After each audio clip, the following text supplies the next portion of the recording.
Hey everybody, it's James from Rattlesnake Defense. Today we're going to talk about the Steyr Pro Hunter II. I got one in a 308 here. It's currently mud season in West Virginia, and we're going to see if this thing actually shoots as well as I think it will. Stay tuned.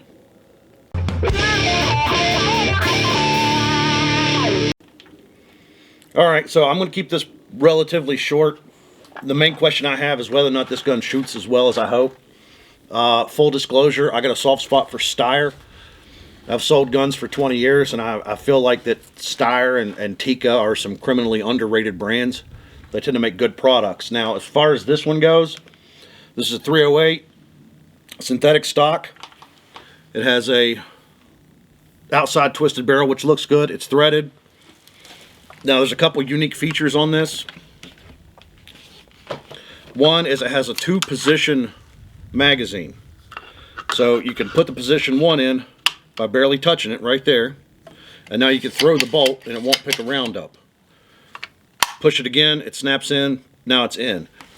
I could see that being useful. I could also see that being a hindrance in the field. Make up your own mind on that. It also has a 3-position safety. It locks into full safe. Then you have your half where you can throw the bolt but the gun won't fire. And then fire, of course. So that's the stuff that makes this a little bit different. I have here a handful of factory ammo and a handful of reloads. But the main thing is we're going to see if this gun actually shoots very well and see what we think of it. I have a few Steyr products. I think a lot of them. So I have relatively high expectations for this. But if it doesn't shoot well, then it doesn't shoot well. So let's try some factory ammo first. I have some Federal 175s.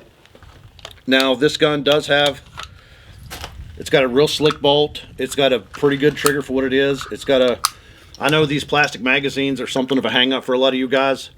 These feel good. They load easy. I've heard that on like the Browning X-Bolts. I wish they'd use metal mags on them, and you know, I understand that, but everything's plastic now. The safety position is nice. I have this paired up with a loopholed LRP. Let's put some holes in the paper.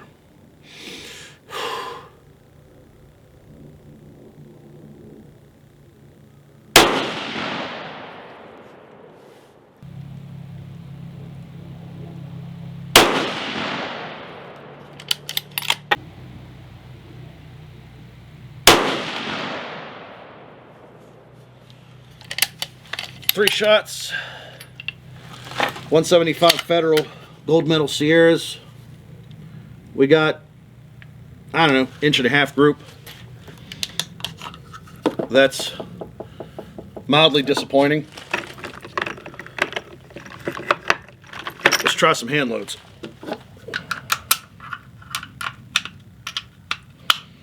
Now this gun kicks a little bit for a 308, but with the threaded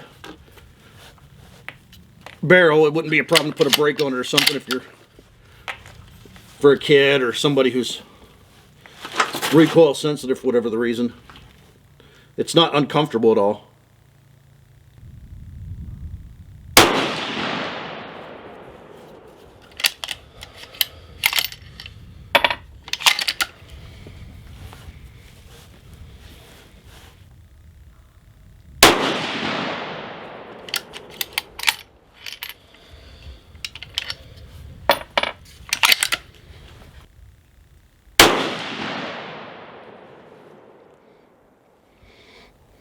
Got 2 shots touching, one just a ways off.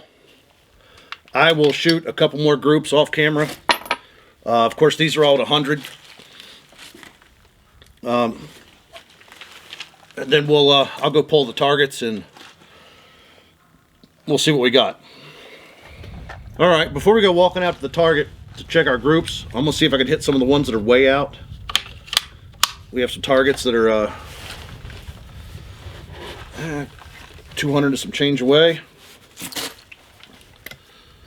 The conditions aren't ideal, but I think I should be able to make a pretty long shot with this.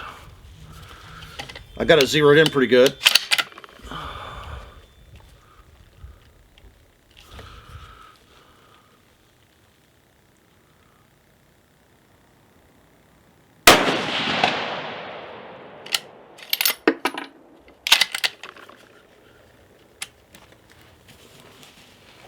It's uphill because nothing in this damn state's flat, so I got to improvise.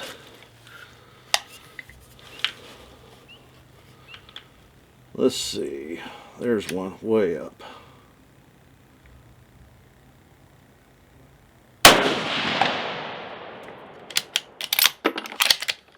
These are factory Federals, so it's nothing special. There's a way little one. I might miss this. Let's try.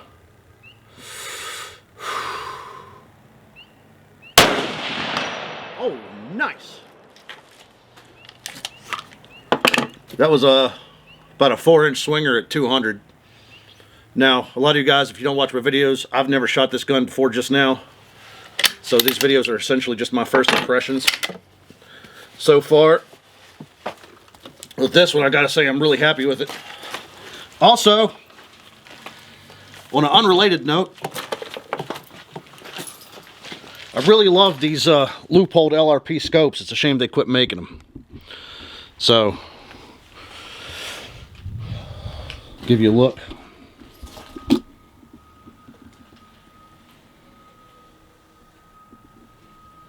a good looking gun.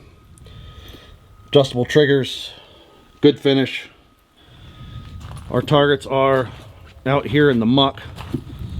So while I'm walking out here, like I said, I'm a big fan of Steyr. I like their products. Well, I got a few of their handguns. Of course, they make the AUG and some other stuff, but their rifles have always shot really well. I compare them a lot to the Tikkas. If you're somebody who likes a Tikka, you'd probably like these Steyrs. This is, of course, a little bit heavier than the Tikka T3, but that's here nor there. The main thing is I got some 50-yard groups here, but that's not going to tell you as much as the 100-yard. I generally use a 100-yard target to tell my story as far as how well these guns shoot. I know a lot of you might want to shoot these a little bit further. I haven't looked to see if they make like a tactical or a long-range version of this gun, but that is something I would be interested in. I know that's something Steyr's known for. So, here we are.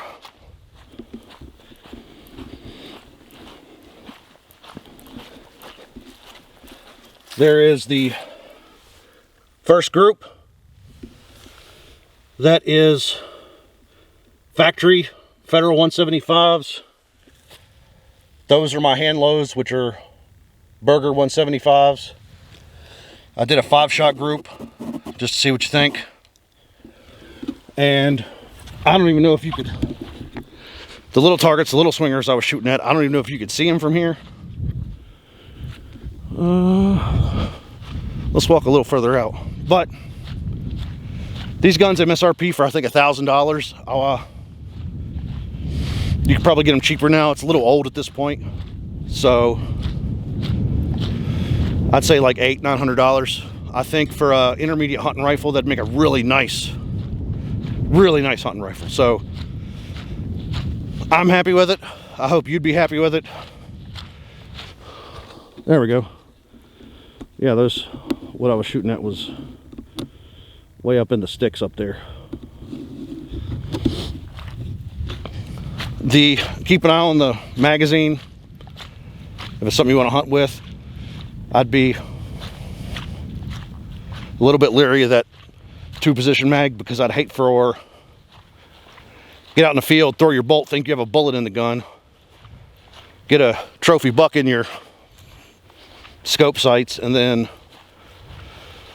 there's no shell. Click. You get the dreaded click, and no animal.